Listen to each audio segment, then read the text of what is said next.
Well, Chris, it's an honor and a privilege to be on the phone with you. I wish we were in person, but in this kind of post-rural America, you and I both knew, being in New York for so long, that abortion was not going to go away. It was just going to change the battle lines, and in many ways, it was going to make it more difficult for pro-life people to express their convictions through pregnancy center work in New York State and other abortion hub states like California, Colorado, Illinois. Um, but I'm super honored and excited to be working with you. Chris Slattery, you are.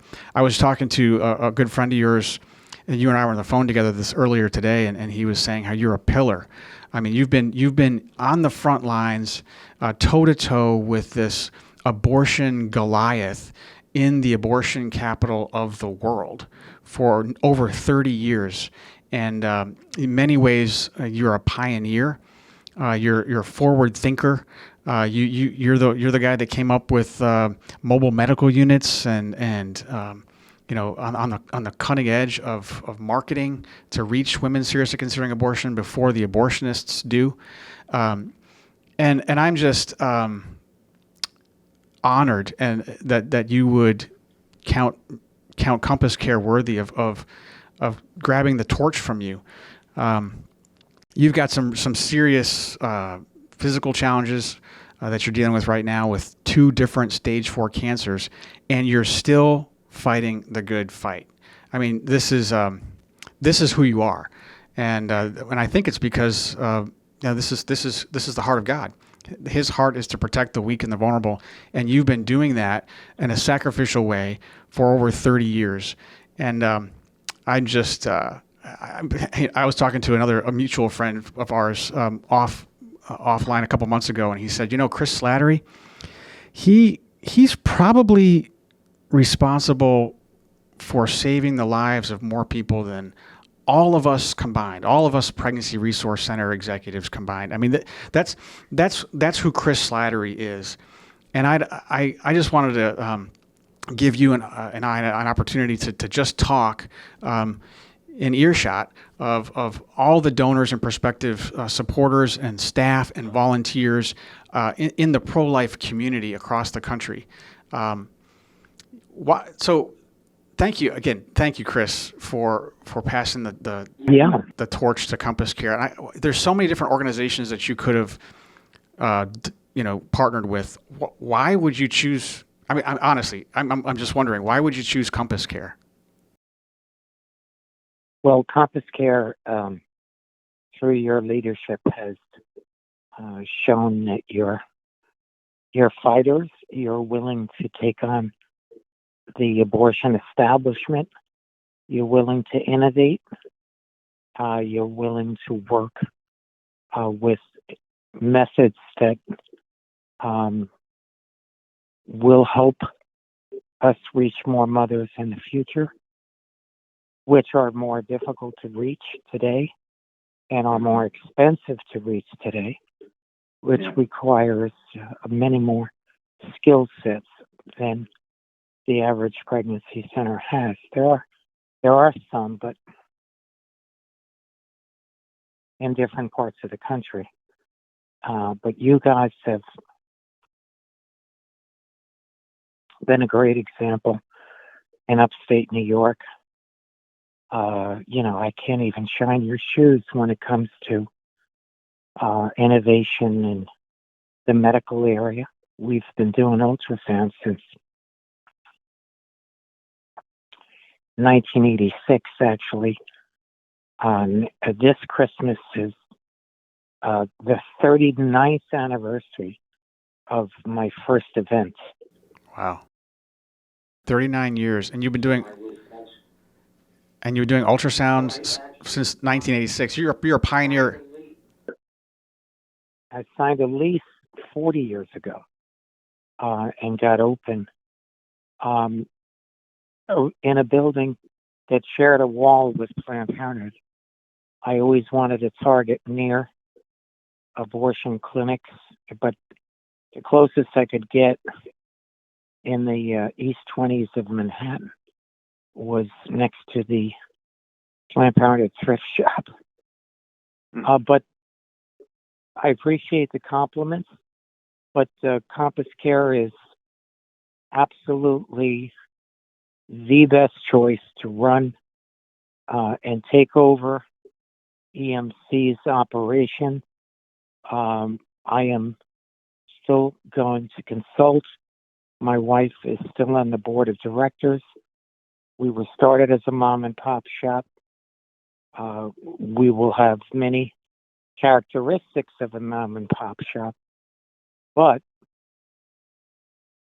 adding new services, more sophisticated medical services like STD testing, a more comprehensive care package for each client that comes in. And this is critical that we keep abortion alternatives going in America's abortion capital. Oh, definitely, without a doubt. If you could, speak to everyone in the pro-life kind of movement, how would you encourage them in a post-Roe America? Figure out how to save babies. And I would have said that 40 years ago, and I say it today. There's some states like ours in California, we're politically hopeless.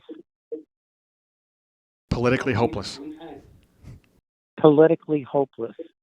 We're both controlled by Democrat parties, operatives for over 50 years in our states.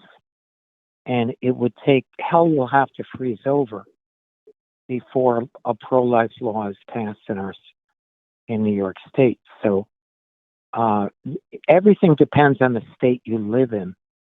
But if you want to put your money where your mouth is, put it where you're going to have the biggest bang for your buck, where you're going to save the most children. Yeah. That's what it's always been about for me. If you're not saving children, you're wasting your time. Yeah. I hope that people understand that in these pro kind of life states where they're regulating abortion, and rightly so, pro-life people still need to express their pro-life convictions somehow, and they should really put their resources, amass their resources where the battle is.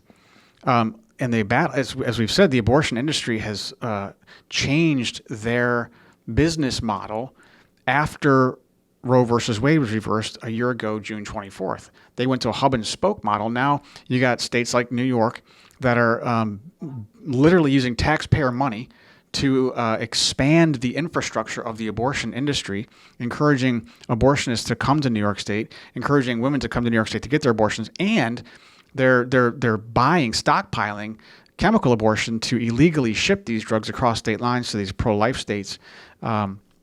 So this is where the battle is. New York State is not just the abortion capital of the states. New York City is the abortion capital of the globe.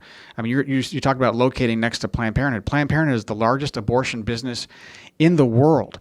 In America, they're responsible for 40% of all the abortions, and all the policies that emanate out of this country relative to how other funds are used in third world countries, say, for example, all hinge on these reproductive health ideas and policies. You've got to engage these types of abortion causing contraceptions or devices or abortion itself in order to get this money. They're holding these countries hostage to policies that are coming out of New York State.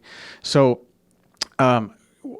you've been around the block many times. You're saying you're in year 40 in terms of saving women and babies from abortion, Chris. What was your greatest challenge as you passed the torch to CompassCare? What can we learn from that challenge? Realizing that supporters for an initiative in a state like New York and New York City, I shouldn't get discouraged by the lack of local support. The hard part is realizing that there's a lot of apathy, and I realize the reason we, in part, are, uh, abortion is so popular is we don't have enough opponents of abortion. So realizing there are a lot of intelligent pro-lifers around the country that realize the logistics of warfare. I'm not talking about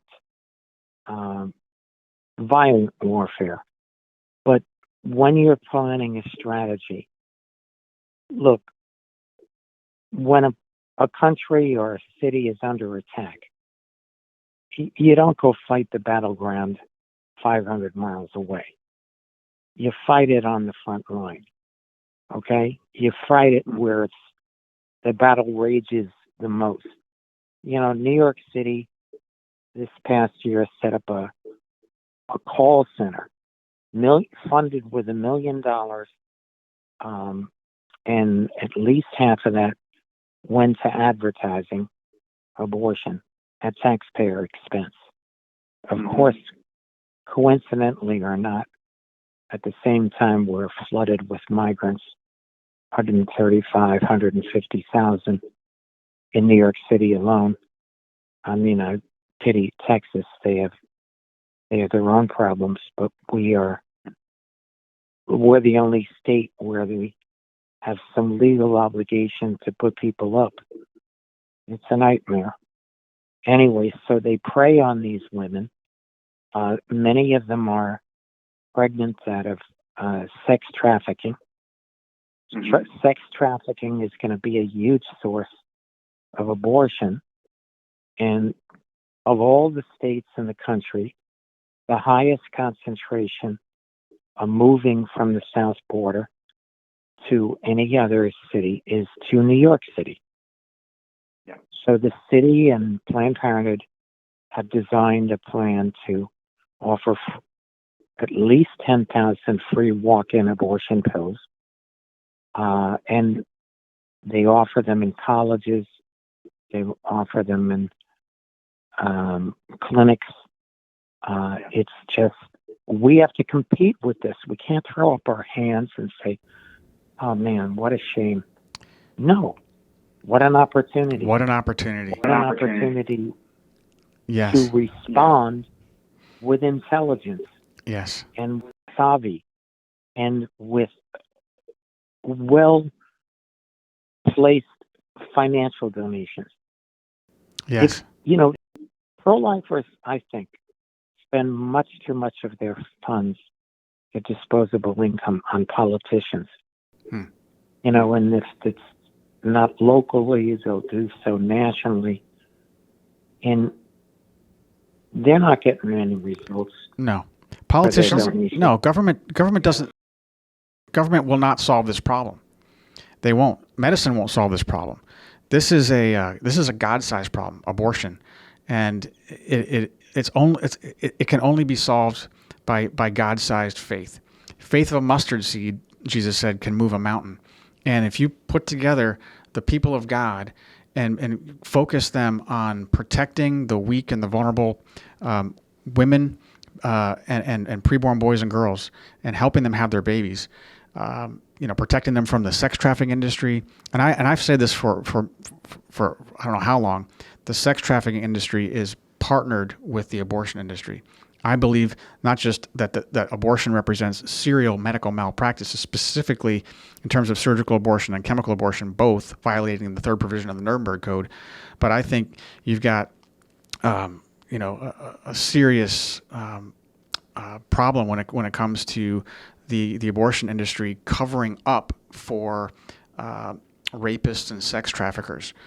We've seen that happen over and over again, and with incidences, but I think it's the norm. You have a whistleblower coming out I think it was a Planned Parenthood in New Mexico saying as much with the immigrants coming over the border being trafficked, and now you've got all these immigrants being immigrating from Texas to New York once they get over the border, and now you've got this massive influx of taxpayer dollars promoting, paying for, and protecting the abortionists from criminal liability.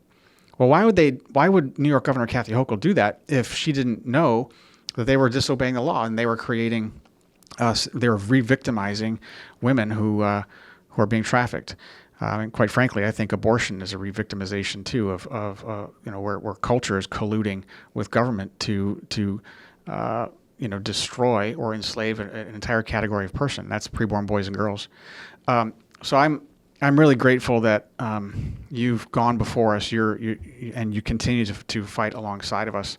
And I think it's interesting that you named your organization Expectant Mother Care. So you're focusing on mothers who are need to be served and empowered to have their babies. Because not a sane woman alive actually wants to have an abortion. She just feels stuck, trapped, like she actually needs to have an abortion. And our job is to come alongside of her and give her all the ethical medical care and the comprehensive community support that she needs in order to have that baby.